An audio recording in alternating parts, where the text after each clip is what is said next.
Hello दोस्तों, आज हम लोग चालू करने जा रहे हैं ज्योग्राफी का एक नया टॉपिक वायुमंडल यानी एटमॉस्फेयर के बारे में। ये ज्योग्राफी का एक टॉपिक है और ये कोई भी क्लास का बच्चा वीडियो देख सकता है या वैसे बच्चे जो कॉम्पिटिटिव एग्जाम की तैयारी कर रहे हैं तो भी ये वीडियो देख सकते हैं। आपके लिए ये वीडियो बहुत ज़्यादा यूजफुल होने वाली है क्योंकि इसमें बहुत सारे कॉन्सेप्ट को मैं इन्वॉल्व किया हूं। तो चलिए हम लोग चालू करते हैं, इसको पढ़ना चालू करते हैं। अंत तक वीडियो को देखिए, कितना मजा आ रहा है आपको। चलिए, तो सबसे पहले बात हम लोग पढ़ेंगे वायुमंडल क्या है यानी एटमॉस्फेयर क्या है। तो यहाँ पे मैं परिभाषा लिख के लेकर आया हूं क्योंकि यहाँ पे वीडियो लंबी ना हो जाए जिसकी वजह से हमको लिखना पड़ता है। तो चलिए हम लोग चालू करते हैं। वायुमंडल क्या है? हमारी पृथ्वी चारों ओर से वायु की घनी चादर से घिरी हुई है जिसे हम वायुमंडल कहते हैं। कहने का मतलब ही हो गया बच्चा, जो हमारी पृथ्वी है ना, इसके चारों तरफ क्या है बच्चा? वायु का है ना चादर है, यानी बहुत घनी चादर। इसके अंदर बहुत सारे क्या है बच्चे? गैसें हैं, जैसे नाइट्रोजन हो गया, ऑक्सीजन हो गया, आर्गन हो गया, है ना, कार्बन डाइऑक्साइड हो गया। ये बहुत सारी गैसें हैं जिसके वजह से क्या है ना बच्चा, बहुत घनी है ये। तो इसी को हम लोग क्या कहते हैं बच्चा? ये घनी वायु की चादर को हम लोग क्या कहते हैं बच्चा? हम लोग वायुमंडल कहते हैं। क्या कहते हैं बच्चा? वायुमंडल। मंडल का मतलब होता है ना जो एक से अधिक हो, यानी झुंड वाला हो। तो वायु का झुंड अगर होता है तो उसी को हम लोग क्या कहते हैं? वायुमंडल कहते हैं। तो आप लोग इस चीज को समझ गए होंगे कि वायुमंडल क्या है। अब हम लोग पढ़ेंगे कि हमारे वायुमंडल में कौन कौन से गैस उपलब्ध है, जैसे कि नाइट्रोजन हो गया, ऑक्सीजन हो गया, आर्गन हो गया, कार्बन डाइऑक्साइड हो गया। तो इसके बारे में लोग ना पूरा डिटेल में पढ़ेंगे। तो चलिए हम लोग सबसे पहले पढ़ेंगे नाइट्रोजन को। किसको पढ़ेंगे बच्चा हम लोग? तो सबसे पहले हम लोग नाइट्रोजन को पढ़ेंगे, यानी इसको N2 भी बोलते हैं। तो यहाँ पे लिखा हुआ है, यह हमारे वायुमंडल में सर्वाधिक यानी कि 78%। कितने प्रतिशत बच्चा? 78%। ध्यान रखेंगे, ये प्रतिशत आप लोग ध्यान में रखेंगे। तो हमारे वायुमंडल में सर्वाधिक 78% यानी 78% पाई जाने वाली गैस है। जब हम सांस लेते हैं तब फेफड़ा में कुछ नाइट्रोजन भी चला जाता है और जब सांस को छोड़ते हैं तो बाहर निकल जाता है। कहने का मेरा मतलब हो गया बच्चा कि हमारे वायुमंडल में सबसे ज्यादा कौन सा गैस पाया जाता है? तो नाइट्रोजन पाया जाता है। कौन सा गैस पाया जाता है बच्चा? नाइट्रोजन गैस पाया जाता है। कितने प्रतिशत बच्चा? तो 78% हमारे वायुमंडल में अकेले नाइट्रोजन है। उम्मीद करता हूं कि आप लोग समझ गए होंगे। और दूसरा बात बता रहा है कि जब हम सांस लेते हैं तो फेफड़ा में कुछ नाइट्रोजन चला जाता है। जैसे मान लीजिए ना, हमने सांस लिया तो हमारे फेफड़े में कुछ नाइट्रोजन चला गया, फिर हमने सांस को छोड़ दिया तो हमने क्या किया ना, फिर वो नाइट्रोजन जो सांस जो लिए थे, जब नाइट्रोजन जो लिए थे, फिर हम उस क्या करते हैं ना, नाइट्रोजन को हम छोड़ देते हैं। और दूसरा का टॉपिक देखते हैं यहाँ पे, पौधों को अपने जीवन के लिए नाइट्रोजन की आवश्यकता होती है क्योंकि पौधा अपने जड़ से एमिनो एसिड, नाइट्रेट आयन एवं अमोनियम के रूप में अवशोषण द्वारा मिट्टी से नाइट्रोजन लेता है। कहने का मेरा मतलब हो गया बच्चा कि जो पौधा जो हो गया बच्चा अपने जीवन के लिए नाइट्रोजन उसके लिए ना बहुत ज्यादा जरूरी है, क्योंकि जो पौधा होता है अपने जड़ से क्या करता है? एमिनो एसिड, नाइट्रेट आयन एवं अमोनियम के रूप में अवशोषण द्वारा मिट्टी से क्या लेता है बच्चा? नाइट्रोजन लेता है। क्या लेता है बच्चा?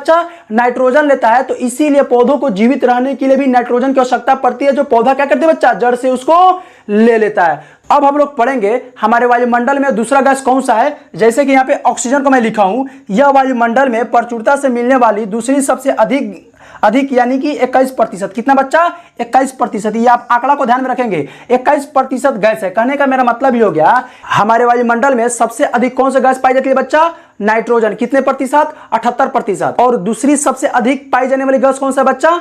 तो ऑक्सीजन है। कितने प्रतिशत है? 21%। चलिए, बहुत अच्छी बात है। अब हम लोग यहां पे देखेंगे, मनुष्य एवं पशु ऑक्सीजन को सांस लेने में प्रयोग करता है। कहने का मेरा मतलब हो गया बच्चा, क्योंकि हम लोग ऑक्सीजन को लेते हैं और कार्बन डाइऑक्साइड को छोड़ते हैं। नाइट्रोजन को भी हम लोग लेते हैं। जब सांस लेते हैं तो नाइट्रोजन ही हमारे फेफड़ों के अंदर जाता है, फिर जब हम लोग सांस छोड़ते हैं तो नाइट्रोजन को रिलीज कर देते हैं, यानी नाइट्रोजन को भी छोड़ देते हैं। लेकिन जब ऑक्सीजन को लेते हैं तो ऑक्सीजन को नहीं छोड़ते हम लोग, उसके बदले क्या छोड़ते हैं बच्चा? कार्बन डाइऑक्साइड को छोड़ते हैं। उम्मीद करते हैं आप लोग इस चीज को समझ गए होंगे। उसी तरह से यहां पर है दूसरा पॉइंट है, हरा पौधा प्रकाश संश्लेषण द्वारा ऑक्सीजन को उत्सर्जित करता है। और अब हम लोग पढ़ेंगे तीसरा गैस के बारे में, यानी कि कार्बन डाइऑक्साइड के बारे में। यह क्या है? यह वायुमंडल की अन्य महत्वपूर्ण गैसों में से एक है, यानी कि यह भी बहुत ज्यादा महत्वपूर्ण हमारे वायुमंडल में गैस है। जैसे इसकी मात्रा कितने प्रतिशत है बच्चा?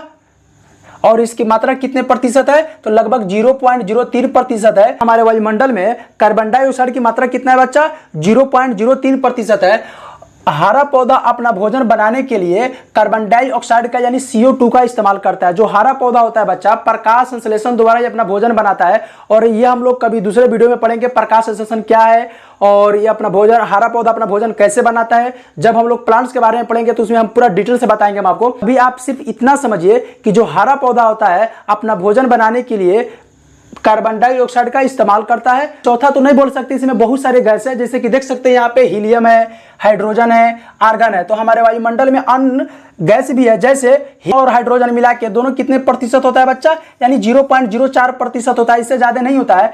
एवं तो आर्गन कितने प्रतिशत है, यानी 0.93% है। तो उम्मीद करता हूं आप लोग चीज को समझ गए होंगे। तो सबसे ज्यादा कौन सा गैस है हमारे वायुमंडल में, नाइट्रोजन है, कितने प्रतिशत है, 78%। दूसरा सबसे अधिक गैस कौन सा है बच्चा, तो ऑक्सीजन है, कितने प्रतिशत है, 21% है। तीसरा सबसे ज्यादा कौन सा गैस है बच्चा, तो आर्गन है, कितने प्रतिशत है, तो 0.93% है। उसके बाद में क्या आ जाता है बच्चा, तो हाइड्रोजन और हीलियम मिला के 0.4% आता है। और उसके बाद में कार्बन डाइऑक्साइड आता है, जो कितने प्रतिशत है बच्चा, 0.03% है। चलिए हम लोग यहाँ पे देख लेते हैं वायुमंडल का संगठन, यानी संगठन मतलब कौन कौन से गैस यहाँ पे उपलब्ध है। जैसे मान लीजिए 78%, आप लोग को पता ही चल गया कि 78% हम लोग किसका बात कर रहे हैं बच्चा, यानी N2, यानी कि हम लोग नाइट्रोजन की बात कर रहे हैं। यहाँ पे 21% किसका बात कर रहे हैं बच्चा, ऑक्सीजन की बात कर रहे हैं। तो यहाँ पे देख सकते हैं 21%, यानी ऑक्सीजन गैस कितना 21% है।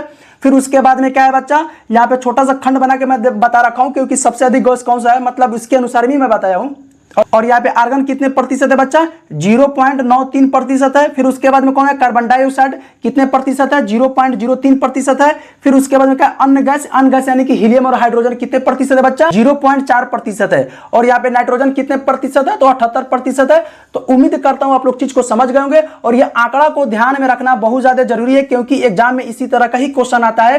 क्योंकि एग्जाम में डाल देगा कि निम्नलिखित में से सबसे ज्यादा कौन हमारे वायुमंडल में गैस पाई जाती है। हम लोग इसका स्क्रीनशॉट कर लीजिए, तो फिर हम लोग दूसरे पेज पे चलते हैं। हम लोग अब हम लोग पढ़ेंगे यहां पर वायुमंडल की संरचना, यानी हम लोग वायुमंडल की बनावट के बारे में पढ़ेंगे कि हमारे वायुमंडल कितने परतों में विभाजित है। तो यहाँ पे आप देख सकते हैं कि हमारा वायुमंडल मुख्यतः 5 परतों में, कितने परतों में अच्छा, 5 परतों में विभाजित है, जो कि पृथ्वी की सतह से आरंभ होती है।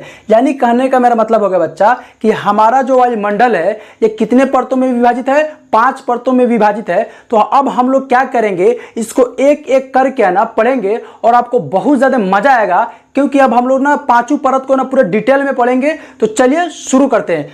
तो अब हम लोग देखेंगे यहाँ पे क्षोभ मंडल को, यानी ट्रोपोस्फीयर को। तो सबसे पहले हम लोग देखते हैं, तो यह वायुमंडल की सबसे पहली एवं महत्वपूर्ण परत है। यानी वायुमंडल की सबसे पहली परत का नाम क्या है, क्षोभ मंडल। ये महत्वपूर्ण भी है, बहुत इंपॉर्टेंट है। कैसे, तो हम लोग आगे देखेंगे क्यों इतना इंपॉर्टेंट है ये।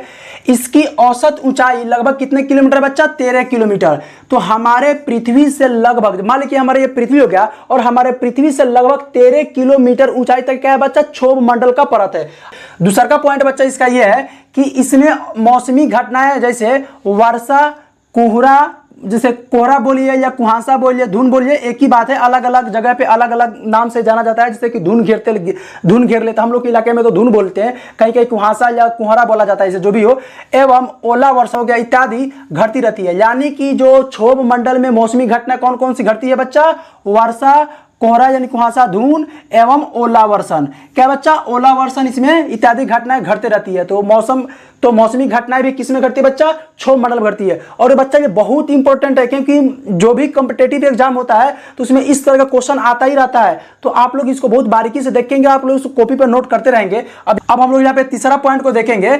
हम लोग इसी मंडल में मौजूद वायु से सांस लेते हैं। यानी कहने का मतलब हो गया, जो हम लोग सांस को लेते हैं और छोड़ते हैं ना, तो किस मंडल में बच्चा, यही क्षोभ मंडल में ही हम लोग क्या करते हैं, सांस को लेते हैं और छोड़ते हैं। और चौथा पॉइंट क्या है बच्चा, यह वायुमंडल का सबसे तप्त यानी गर्म परत है, क्योंकि इसमें अवशोषित कण होता है। मैं आपको अभी यहाँ पे नहीं बता रहा हूं, लेकिन आप इतना समझ लीजिए कि 5 परत में अगर सबसे कोई ज्यादा गर्म परत है तो क्या है बच्चा, क्षोभ मंडल है। तो इसीलिए मैं आपको अंत में बताऊंगा, वीडियो के अंत में बताऊंगा कि क्यों आखिर ये गर्म है। तो आप लोग अंत तक के बने रहिए। तो चलिए हम लोग ना ये पेंडिंग में मैं डाल देता हूं, P4 पेंडिंग में मैं डाल दे रहा हूं इसको। चलिए तो हम लोग 5वां पॉइंट को देखते हैं। वायुमंडल का सबसे ज्यादा घनत्व इसी मंडल में ही होता है। तथा मेघ गर्जन जैसी घटना यही घटती रहती है। कहने का मेरा मतलब हो गया बच्चा, ये जो क्षोभ मंडल है ना, इसके अंदर ही सबसे ज्यादा घनत्व है यानी डेंसिटी। उसके बाद में जो बारिश होती रहती है, जो बादल फटता है या कुछ भी होता है, तो यही मंडल में ही होता है। तो वायुमंडल की जलवाष्प मतलब समझ रहे हैं ना, यानी कि इवेपोरेशन। यानी क्या होता है, जब पानी है ना, जब सूरज की रोशनी जब खूब पड़ती है, जिसको से ना पानी भाप बनकर ऊपर उड़ता है, तो उसी को ना जलवाष्प कहते हैं। तो जलवाष्प की कुल 90% भाग इसी मंडल में ही हो जाता है। कहने का मतलब हो गया बच्चा, यानी जलवाष्प की क्रिया सबसे ज्यादा किस मंडल में होता है, तो क्षोभ मंडल में ही होता है। कितने प्रतिशत होता है बच्चा, तो लगभग 90% होता है। तो उम्मीद करता हूं आप लोग चीज को समझ गए होंगे। जब समझ गए तो आप इसको नोट कर लीजिए।